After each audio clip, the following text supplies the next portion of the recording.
Have you ever noticed that the more you study, read, and observe the world, the less you want to participate in it? It's not depression. It's not giving up. It's something different. It's like a curtain falls and you see the stage behind the spectacle. People keep running, fighting over crumbs, pretending everything makes sense. And you? You just want to stay quiet, observing.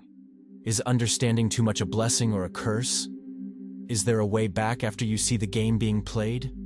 Think about when you were a child. Everything seemed important, urgent, real. Getting that toy, being accepted by the group, getting a good grade. Then we grow up and discover they were just small gears in a bigger machine. A machine that keeps working, pushing you, telling you what success is, what failure is, who you should be. But what if you stop pushing along? What if you simply observe from the outside? This is the point many people reach and don't understand why. Let's explore together this strange feeling of understanding the world and at the same time, wanting distance from it. Feel free to check out the channel's exclusive material, which is in the first pinned comment. The first thing that changes when you start to understand is the perception of who you are. We spend our whole lives thinking we're something separate from the rest. Me here, the world out there. You build walls, defend your territory, protect your ego.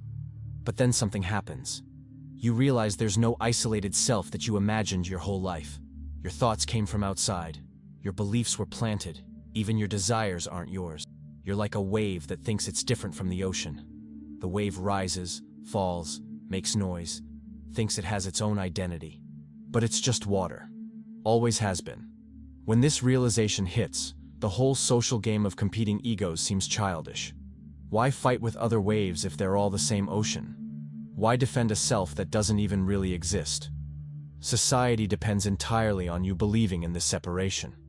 It depends on you feeling alone, insufficient, needing to prove something. Because a wounded ego buys more, works more, obeys more. The more you understand this, the less you want to play this game of pretend. And when you look around, you see everyone taking this game very seriously. There's an invisible script everyone follows. Be born, study, work, get married, have kids, consume, die. Nobody questions it. It's as if there's a contract you never signed, but you're obligated to fulfill. People create rules, hierarchies, status. They get offended if you don't respect their rules. But they're just human agreements, nothing more. They didn't come from heaven, they're not laws of nature. A group of people decided things should be a certain way, and everyone repeats it until it becomes truth. The problem isn't the game itself. Every human grouping needs some rules to function. The problem is when we forget it's a game, when we take it so seriously that we kill, destroy, get sick because of it. You see someone desperate because they didn't get the promotion. Another in depression because they weren't socially accepted. Another in crisis because they lost money. And you realize they're suffering over symbols, over representations, over things that only exist because we agree they exist. When you see this clearly, you start to lose interest. Not because you're superior, but because you can't pretend it's real anymore. This game has a main rule that almost nobody notices. The rule is simple. You can never be satisfied now. You always have to want something in the future. Finish school to enter college. Finish college to get a job. Get a job to save money to buy a house to have stability to finally relax. But when you get there, they invent another goal. It's a race where the finish line moves whenever you get close. And you know what's stranger? People think this is normal. They call it ambition, growth, evolution. Nobody stops to ask where we're evolving to and why. Society works this way because it needs you to always be dissatisfied. Consumption depends on dissatisfaction. Work depends on dissatisfaction. Competition depends on dissatisfaction. If people were content now, in this exact moment, the entire system would stop. That's why they teach you from early on to always aim for the next step. You're never enough as you are. But when you understand that only this moment exists, that the future is just an idea in your head, something breaks. You realize you spent your life chasing ghosts. And then it's hard to keep running with the same enthusiasm. This whole race happens mainly through work. Work became modern religion. People define their worth by what they do. How much they earn, what position they have, how many hours they work per day. There's even pride in being exhausted. It became a badge to say you have no time for anything. But look how interesting. Nobody questions why we're working so much. For what? To buy things we don't need? To impress people we don't even like? To distract the mind from questions we'd rather not ask? Modern work became escape. Escape from yourself. Because when you stop, when you're in silence, you have to face the emptiness. You have to look at your own existence without distractions. And that's scary. So we fill every minute with activity. We call it productivity, purpose, responsibility. But deep down, it's fear. Fear of discovering that maybe there's no great meaning waiting for you. Maybe life is just being alive, and that's enough. But this simplicity is terrifying for someone who spent their whole life searching for something more. When you understand this, the idea of spending decades in an office doing repetitive tasks completely loses meaning. It's not laziness. It's just that the trade doesn't seem fair anymore. Meanwhile, nature keeps doing what it's always done, without effort, without drama. The tree doesn't try to be a tree. The river doesn't worry about reaching the sea. Everything flows naturally without resistance. But we humans complicate everything. We create thousands of layers between us and real life. Rules about how to eat, how to sleep, how to relate. We build cities that block the sun. We create schedules that ignore our natural rhythm. We live under artificial light, eat artificial food, have artificial relationships, and we wonder why we're anxious and depressed. Nature doesn't have goals. It's not trying to get anywhere. It simply is. And in that, there's a piece we completely forgot. Have you noticed how you feel different when you're near a forest or the ocean? It's not just the fresh air. It's that things aren't pretending to be what they're not. A rock is a rock. A wave is a wave. Simple as that. But go back to the city and everyone is pretending. Pretending to be happy. Pretending to be busy. Pretending they have everything under control. The more you understand the natural simplicity of existence, the more absurd all this complexity we invented seems, and the less you want to participate in it. A big part of this complexity comes from consumption. They taught us that happiness can be bought, that there's always some product that will fill the void. New clothes, new car, new phone. Advertising works by creating dissatisfaction. It shows happy people using things, and your brain associates. If I have that, I'll be happy like that. You buy, you're happy for a few days, then the void comes back. So you need to buy again. It's a perfect cycle for those who sell, terrible for those who buy. The funny thing is that the more you have, the more you realize it's not any of that. You know, rich and unhappy people. People with full closets and empty souls. Because objects don't fill the kind of emptiness we carry. This emptiness isn't a lack of things. It's a lack of connection, of meaning, of presence. But it's easier to sell objects than teach presence. So the system keeps pushing you to consume. And most people spend their lives on this wheel. Working to buy, buying to feel something, not feeling anything real, working more. When you understand that nothing that can be bought will truly satisfy you, interest in participating in this game drops a lot. Suddenly you look at a store full of new stuff and feel only tiredness. You don't want any of that anymore. And this puts you even more outside the world. Because the world revolves around wanting things. Maybe one reason we avoid these thoughts so much is the fear of death. We live as if we're going to last forever. We make plans for 30 years from now. We worry about things that won't matter when we're... All this because we don't want to remember we're temporary. Society works entirely by denying death. We hide the elderly, we make up the dead. We avoid talking about the subject. It's taboo. But denying death doesn't prevent it from happening. It only prevents you from truly living. Because when you accept you're going to die, everything changes. The small things that bothered you lose importance. Others' opinions stop affecting you as much. You stop postponing life. If you truly understood deep down that you could die tomorrow, would you still be worried about that silly argument? Would you still be postponing that important conversation? Would you still be working at something you hate? Death is the greatest liberator. Not in a morbid sense, but in the sense that it puts everything in perspective. It shows what really matters. And when you live with this awareness, it becomes very hard to fit into the common world.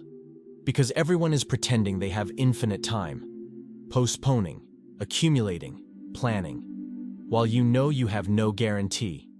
So why waste time on what doesn't matter? Another thing that traps people is the very language we use. Words create divisions that don't exist in reality. We say sky and earth, as if they're separate things. But where does one begin and the other end? We say body and mind, but can you really separate the two? Doesn't emotional pain hurt in the body too? Doesn't physical tiredness affect your thoughts? We create categories, labels, definitions, and then we forget they were human inventions. We start believing the map is the territory. You say I am anxious and it becomes your identity. But you're not the anxiety. You're experiencing anxiety. It's different. Language imprisons us in fixed identities when in reality we're processes in constant change. You're not the same person from 10 years ago, not from yesterday. Every cell in your body has been replaced several times. Your thoughts changed, your beliefs changed, but language forces you to say I am, as if there's something permanent there. And society depends on these categories to function. It needs you to be something defined, predictable, categorizable. When you realize all this is just words creating illusions, you start questioning every concept they pushed on you. And then it's complicated to talk with those who still believe words are reality. This imprisonment starts early, in school. We call it education, but it's more like domestication. You enter as a curious child, asking millions of questions, wanting to explore everything. And you leave as an obedient adult who knows memorized answers, but lost the ability to ask. The system doesn't want you to think. It wants you to memorize, repeat, obey, sit in that chair, don't question, memorize this, take the test, get the grade. You're trained from young to fit in, not to be yourself, to be useful to the system, not happy. And it works. Most leave school thinking they learned something valuable, but they mainly learn to accept authority without questioning, to do boring things without complaining, to compete with classmates instead of cooperating. They learn that their intelligence can be measured with a number, that whoever gets high grades is worth more. None of this is true, but it was repeated so much it became truth in people's heads. When you understand that school programmed you instead of educating you, it's hard to trust any institution. Because if they lied about something so basic, what else did they lie about? And then you start to distrust everything they told you was absolute truth. In the middle of all this noise, silence became something scary. Nobody wants to be in silence. There's always music, television, phone, something. The fear of silence is the fear of meeting yourself. Because in silence, there's nowhere to hide. Your thoughts appear, your worries emerge, and often you discover you don't really like your own company. So you fill every second with noise. Modern society is noisy by design. The more distracted you are, the less you'll question. The less you'll notice the emptiness. The less you'll stop to think if you really want to live like this. Silence reveals truths we prefer to ignore. It reveals you're unhappy at work, that your relationship is empty, that you don't know who you really are. That's why we avoid it.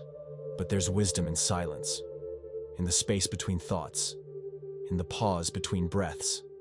That's where you find something real. Not ideas about life, but life happening. When you discover peace in silence, the noise of the world becomes unbearable. You can't pretend anymore that all that noise is normal or necessary. You'd rather stay quiet. And this puts you even further from people who depend on noise to not feel alone. This search for control is also revealing. We want to control everything. The routine, the future, other people, even our own feelings.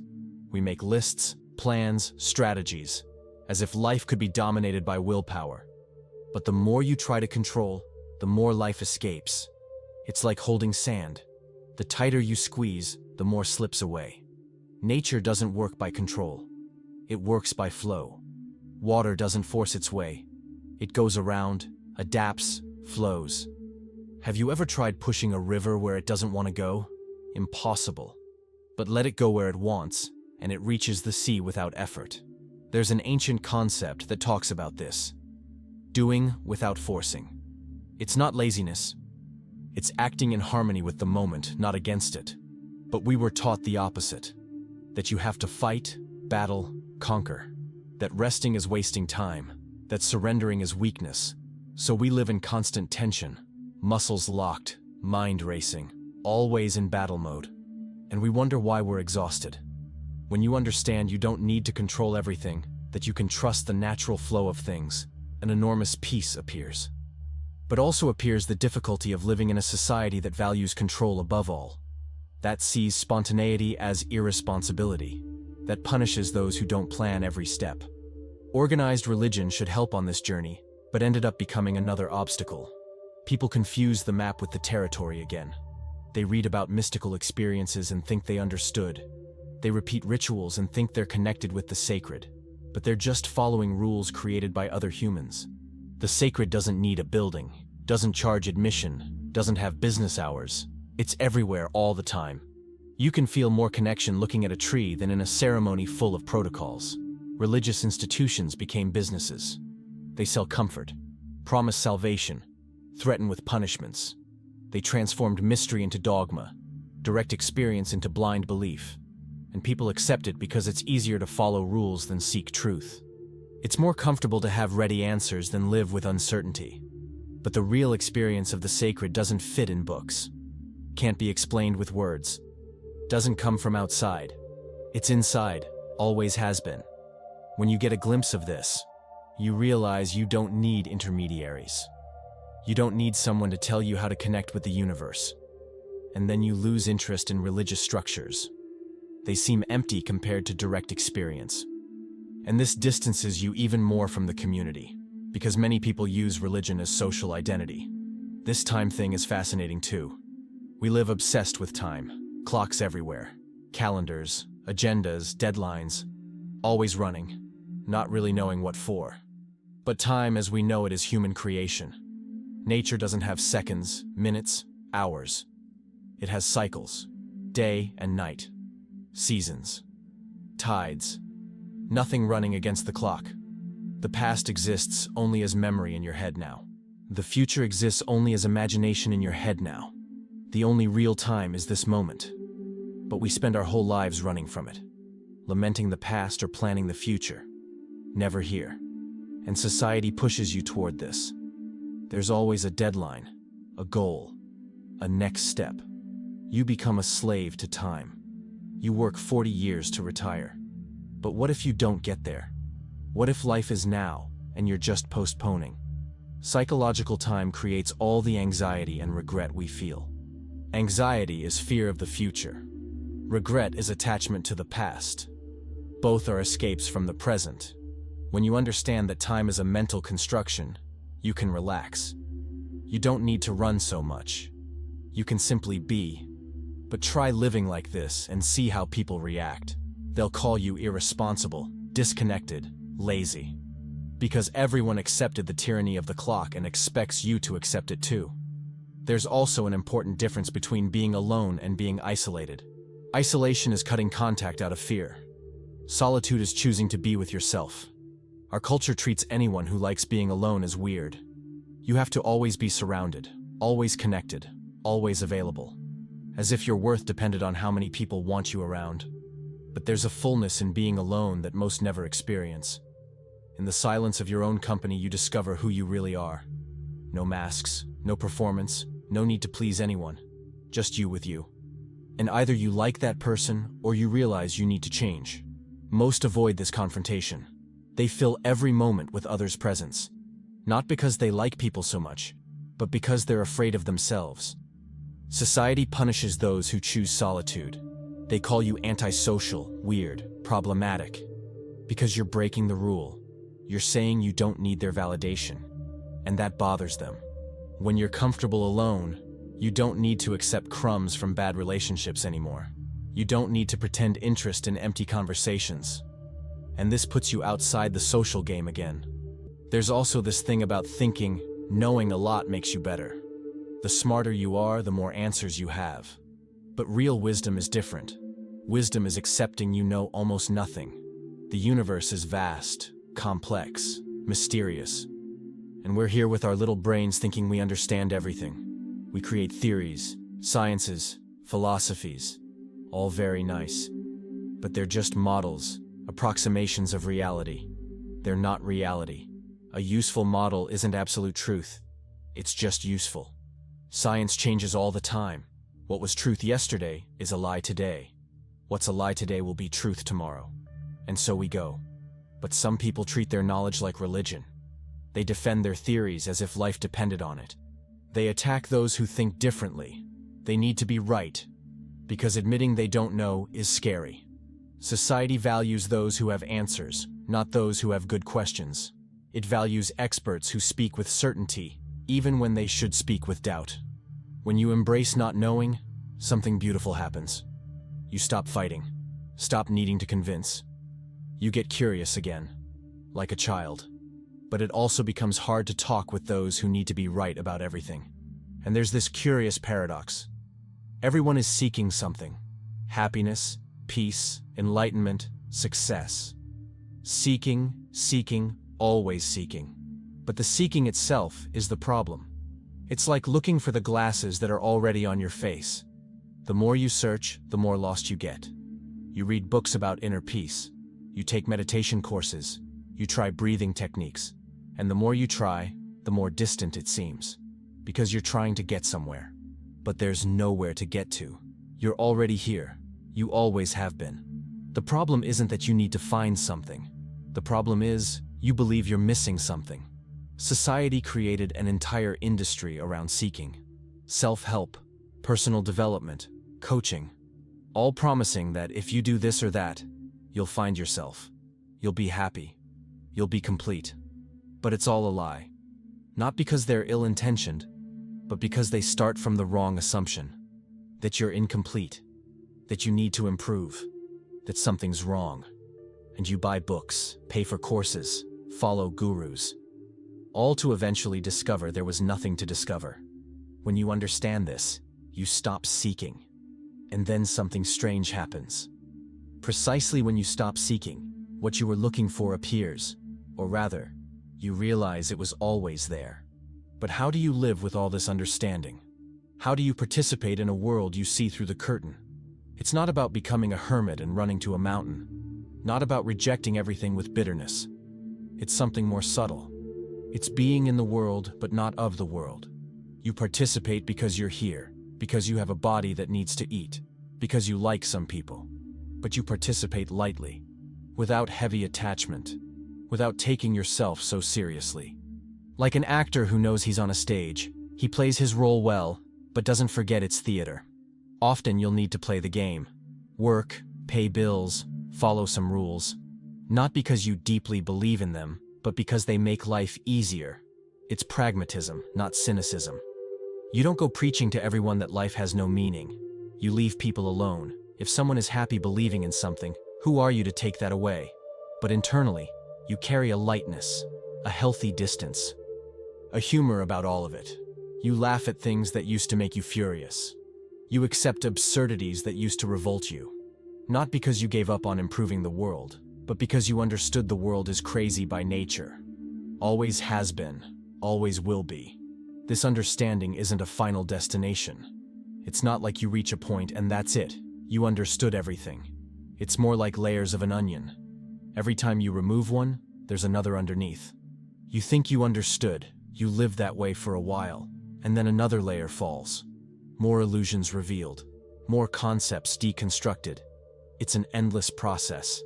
And it's okay that it's like this, because life isn't about getting somewhere. It never was. It's about being here, seeing what appears, responding naturally, without so much story, without so much drama.